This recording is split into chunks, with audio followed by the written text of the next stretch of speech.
Hello students. In last video we read about food chain and food web. So now in this video we are reading chapter our environment and the topic is trophic level. So trophic level, the transfer of food or energy takes place through various steps or levels in the food chain known as trophic level. जैसा कि हमने पढ़ा था food chain, जब topic आया था तो वहाँ पे आप लोगों ने पढ़ा था कि फॉर एग्जांपल प्लांट्स हैं, प्लांट्स को डियर ने खा लिया या प्लांट्स को रैबिट ने, फिर उस डियर को लायन ने किल कर लिया। तो ये जो फूड ट्रांसफ़र हो रहा था यहाँ पे हम लोगों ने पढ़ा था, जो फूड ट्रांसफ़र हो रहा है उसको एक चैन बोलते थे, और वही उसी एक पर्टिकुलर ऑर्गेनिज्म को हम यहाँ पे लेवल से रिप्रेजेंट करते हैं। तो यहाँ पे लिख सकते हैं कि for example the plants are producers, क्योंकि इनमें फोटोसिंथेसिस होती है, and constitute the first trophic level. तो प्लांट्स को यानी प्रोड्यूसर्स को किस में रखा गया? फर्स्ट ट्रॉफिक लेवल में। They fix up the sun's energy and make it available for consumers. So producers are known as first trophic level. Second, herbivores. Herbivores feed upon the plants, so now constitute the second trophic level, also known as primary consumer. So अगर board में question आता है कि primary consumers को या secondary consumer को किस traffic level में रखा गया है, तो इसके लिए अगर आप ये फिगर बनाएंगे तो आपकी अच्छी प्रैक्टिस हो जाएगी। प्रोड्यूसर को किस लेवल में रखा गया है? फर्स्ट ट्रॉफिक लेवल में। हार्बीवोर्स यानी प्राइमरी कंज्यूमर, रैबिट, रैट, माइस, डियर, इनको सेकेंड ट्रॉफिक लेवल। और कार्निवोर्स दो टाइप के होते हैं, small carnivores and large carnivores. तो जब स्मॉल की बात आती है तो ये किस में रखे गए हैं? सेकेंडरी कंज्यूमर, यानी फ्रॉग हो गया, लिजर्ड्स हो गया, ये सब। और इसके अलावा लार्ज कार्निवर्स में क्या आते हैं? टर्सरी कंज्यूमर, जैसे लायन है, टाइगर है, हॉक, ईगल, तो ये सब किस में आ रहे हैं? टर्सरी कंज्यूमर में। तो इस तरह से हम पढ़ सकते हैं primary consumer, secondary consumer, tertiary and quarterly consumer. ठीक है, तो ये इस तरह से ये आ रहा है यहाँ पे level. First trophic level contains producer, second trophic level contains primary consumer, herbivores, third trophic level contain small carnivores, secondary consumer, and the fourth trophic level contains tertiary consumer और large carnivores। तो इस तरह से ये example है in terrestrial ecosystem. अब अगर board में क्वेश्चन आ रहा है कि हाँ टेरेस्ट्रियल यानी लैंड इकोसिस्टम का एग्जाम्पल देना, तो आप ये लिख सकते हैं। बट अगर आप वहाँ पे एक्वाटिक पूछा जा रहा है, कोई एक्वाटिक एनवायरनमेंट का एग्जाम्पल दीजिए, तो आप यहाँ पे इसका लिख सकते हैं। अगर कोई एक्वाटिक का इकोसिस्टम है यानी कि पॉन्ड इकोसिस्टम है, तो वहाँ पे प्रोड्यूसर कौन से हो जाएंगे? एल्गी एंड फाइटोप्लैंक्टन्स, हम लोगों ने पढ़ा था, क्योंकि ये फोटोसिंथेसिस करेंगे, फूड प्रिपेयर करेंगे। तो first trophic level contains producers, ठीक है। सेकेंड ट्रॉफिक लेवल कौन से हो जाएंगे? हार्बीवोरस यानी प्राइमरी कंज्यूमर, कौन से यहाँ पे होंगे? जू planktons and protozoans. Third trophic level contains small fishes known as small carnivores, secondary consumer, and the last fourth trophic level contains large fish। और ऐसा नहीं है कि इसमें T5 नहीं हो सकता, फिफ्थ नहीं हो सकता, फिफ्थ और बहुत ज़्यादा है तो 6। अब 6 से ज़्यादा किसी भी ट्रॉफिक लेवल में मेंबर्स नहीं हो सकते, इससे ज़्यादा लेवल नहीं हो सकते। वो रीज़न क्या है इस वीडियो के एंड पे वो डिस्कस करेंगे, तो इसलिए पूरा वीडियो देखिए। इस वीडियो के एंड में क्वेश्चन बोर्ड में पूछा भी जाता है why the number of trophic levels in a food chain are limited, justify करिए, तो उसका आंसर भी इस वीडियो के एंड में आपको मिलेगा। इसके बाद अब नेक्स्ट ये ट्रॉफिक लेवल टॉपिक आपका यहीं पे खत्म हो जाएगा। अब एक नेक्स्ट टॉपिक आता है कि effect of man's activities on the ecosystem. जो ह्यूमन की एक्टिविटी है उनका इकोसिस्टम पे क्या इफेक्ट हो रहा है, इससे क्या इफेक्ट पड़ेगा, तो आप यहाँ पे लिख सकते हो, बता सकते हो कि कोई भी जैसे the shortening of food chains due to man's activity like hunting leads to an imbalance in the functioning of an ecosystem।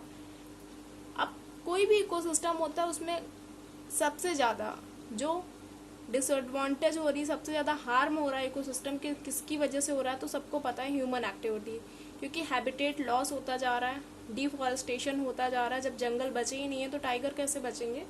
तो वही चीज़ यहाँ पे हम पढ़ेंगे कि एक फर्स्ट पॉइंट वाइज है कि अगर क्वेश्चन आ रहा है कि all the lands are removed, अभी हम लोगों ने फूड चेन का पर्पज क्या था यहाँ पे ये भी डिस्कस हो जाएगा कि फूड चेन मतलब क्या है। ये प्लांट ने डियर को खाया, डियर ने लायन को खा लिया, ठीक है, ये हम लोगों ने पढ़ा। बट अगर क्या है, if all the lions are removed, suppose करो जितने भी लायन है, जितने भी टाइगर्स हैं, सारे के सारे रिमूव हो जाएं, तो क्या होगा? तो आप लिख सकते हो कि if the lions in a forest are removed by killing, kill कर दिए गए, कैप्चर, लोगों ने पकड़ लिया, तो then there will be no predator control over the population of deer. जितने भी अब ये इनको किनको किल कर रहे थे, हर्बीवोर्स को, तो हर्बीवोर्स पे कोई कंट्रोल करने वाला बचा ही नहीं, कोई प्रेडेटर है ही नहीं। तो क्या होगा? Due to this the population of deer will increase greatly. तो इनकी पॉपुलेशन जो डियर की होगी वो धीरे धीरे करते करते क्या होती जाएगी? बढ़ती जाएगी। और डियर क्या खाते हैं? जितने भी हर्बीवोर्स हैं जनरली क्या खा रहे हैं? Grass plants.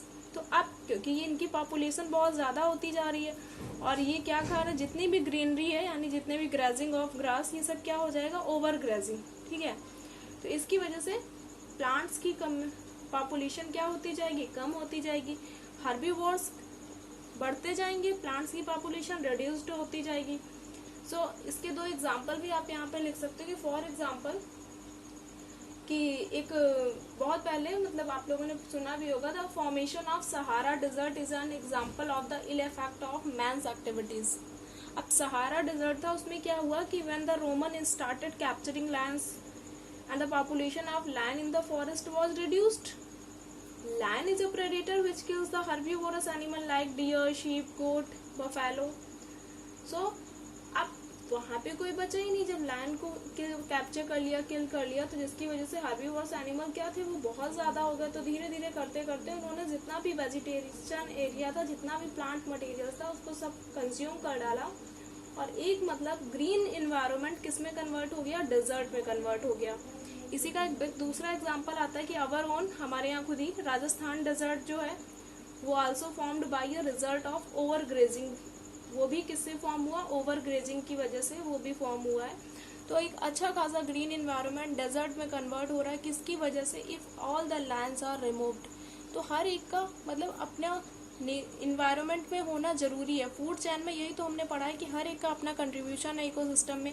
अब ये नहीं कि ह्यूमन ही डोमिनेंट हो जाए, अब ये भी नहीं कि डियर डोमिनेंट हो जाए, लैंड डोमिनेंट हो जाए। हर एक का अपना एक नंबर होता है, हर एक अपना जितनी उसकी रिक्वायरमेंट है उतनी प्रेजेंस होना चाहिए, ना ज़्यादा ना कम। एवरेज अमाउंट में जितना है वो रहना चाहिए। अगर एक की भी पॉपुलेशन ख़त्म हो गई या एक की भी पॉपुलेशन ज़्यादा हो गई तो जो हमारा इकोसिस्टम है वो क्या हो जाएगा? इम्बैलेंस हो जाएगा, ठीक है।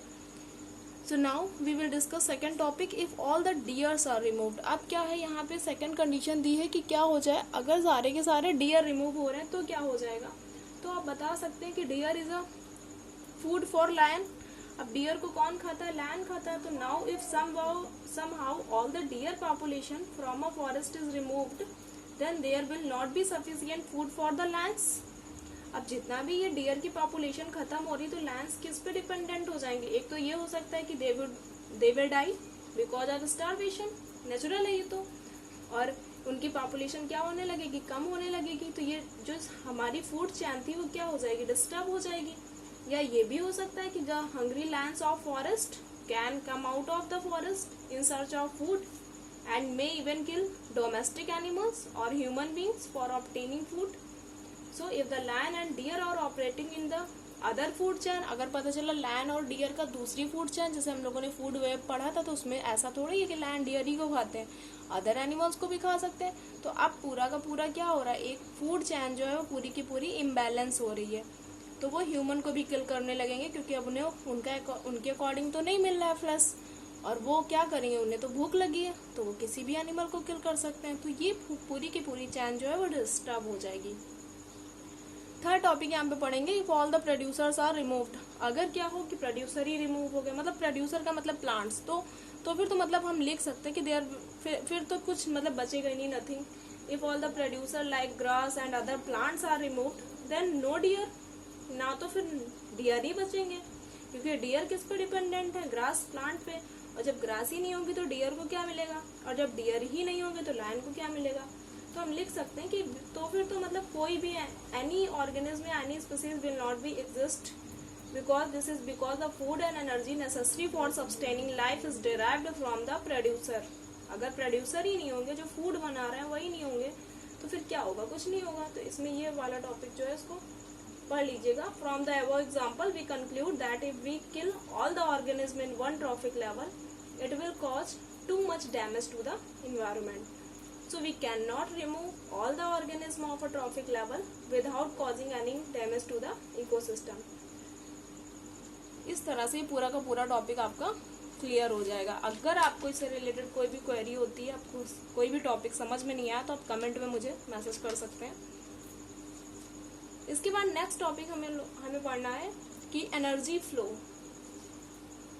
Transfer of energy in food chain. अभी फूड चेन हम लोगों ने पढ़ा, फूड का ट्रांसफर पढ़ा, अब हम लोग यहाँ पे ये भी पढ़ेंगे कि एनर्जी का ट्रांसफर कैसे होता है।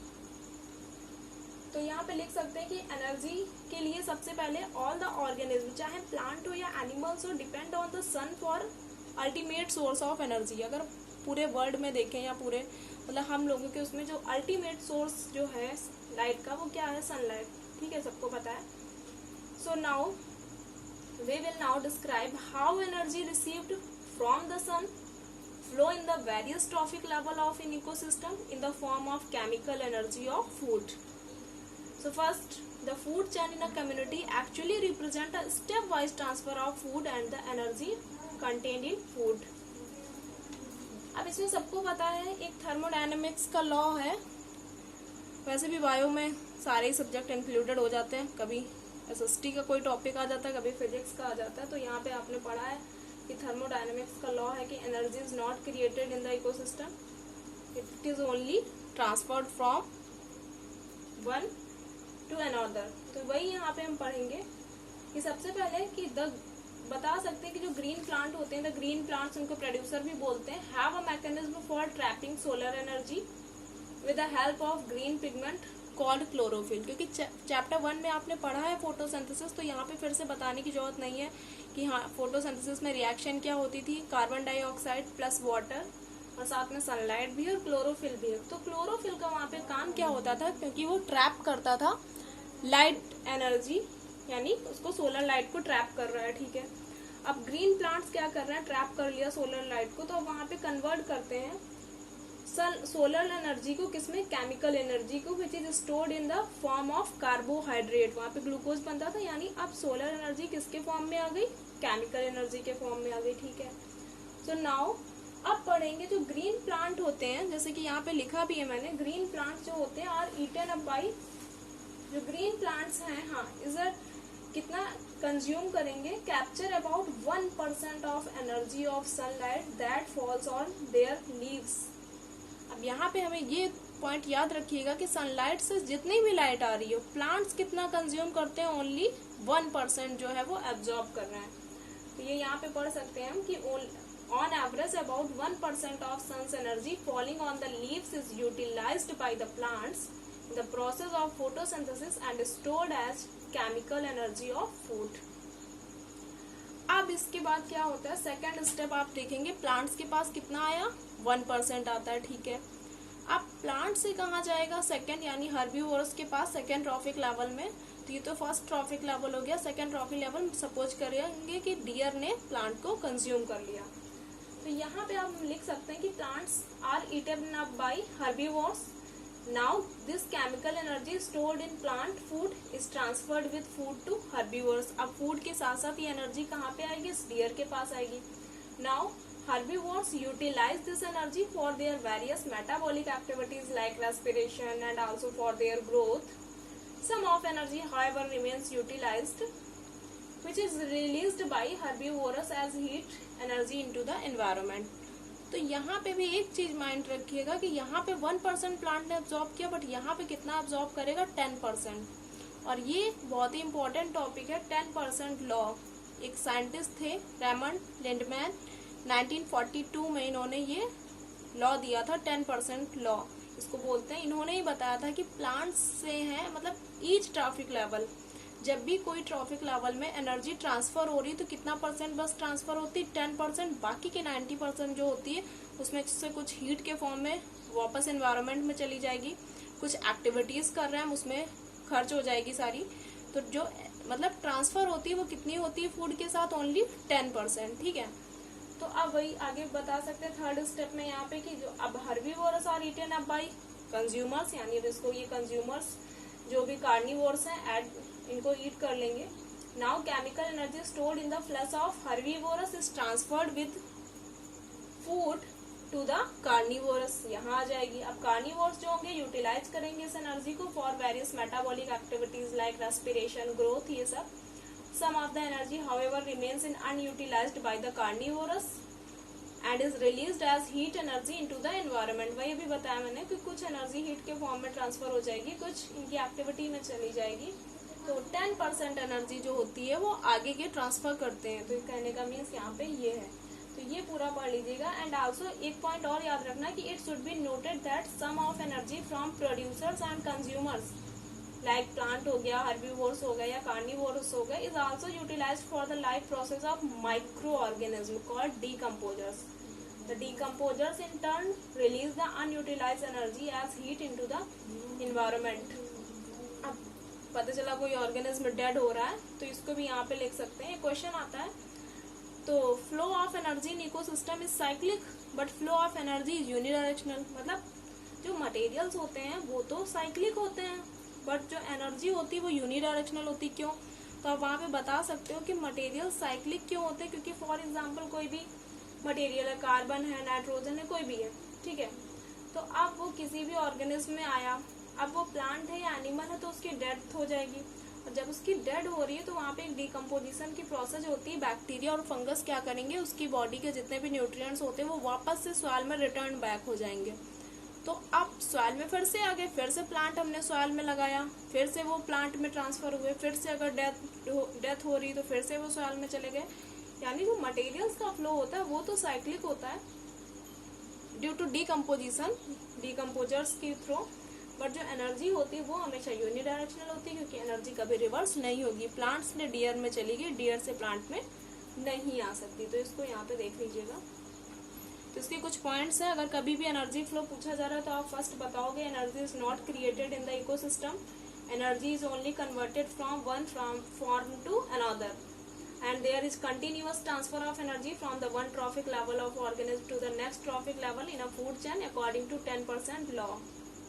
And also there is a loss of energy at each energy transfer in various trophic levels of organism which goes into environment and remains unutilized. अब एक एग्जाम्पल मैंने यहाँ पे बनाया है तो इसको भी डिस्कस कर लेते हैं। Suppose 1000 joules of light energy emitted by the sun falls on the plants. So we know that the plants convert only 1% of the light energy falling on them into chemical energy of food. So the energy which will be available in the plant matter as food will be only 1% of 1000 joules. यानी 1000 joules का 1% plant absorb करेंगे। तो उसको calculate करिए तो कितना आएगा, यहाँ पे रिमेनिंग जो बचा वो कितना आएगा, 10 जूल, यानी 990 joules of light energy or solar energy which is not utilized by the plant is reflected back into the environment. वो वापस environment में चली गई। तो यहाँ पे नोट कर लेना कि बस यहाँ पे क्या होगा, 10% लॉ यहाँ पे अप्लाई नहीं होता। कई बार पता बच्चे बोर्ड में गलती कर देते हैं कि यहाँ पे उन्होंने जल्दी जल्दी में, एक तो टेंशन भी होती है पेपर की उनको, तो क्या लिखते हैं 1000 जूल लिखा और यहाँ पे वो 10% कर देते हैं, 1% के बजाय यहाँ पे 10% करते, तो आपको पूरा कैलकुलेशन यहाँ पे गड़बड़ हो जाएगा। भले ही आपने कितना अच्छे से पढ़ा हो तो ये पूरा गलत हो जाएगा आपको। तो ये याद रखिएगा कि please note that the 10% law will not apply at this stage. यहाँ पे आपको 10% लॉ नहीं लगाना, यहाँ पे 1% लगेगा। प्लांट हमेशा 1% एब्जॉर्ब करते हैं। फिर नेक्स्ट आता है, अब हम देख सकते हैं कि we will now apply the 10% law in a food chain. Food chain में 10% लॉ अप्लाई कर दो। क्या देखते हैं कि द प्लांट्स और trophic level has 10 joules of energy in it. Now according to 10% law, तो 10% का 10 जूल कितना होगा, 10% का 10 जूल अगर हम करेंगे तो कितना आ जाएगा, 1 joule will be available for deer to transfer to the next level, so that herbivores will have only 1 joule of energy stored as food at the second trophic level. Applying then 10% law, again we find that 10% of remaining 1 joule, 10% का 1 यानी 10% of the 1 joule कितना हो जाएगा, बहुत ही कम, 0.1 joule. तो line के पास कितनी बची, 0.1 जूल।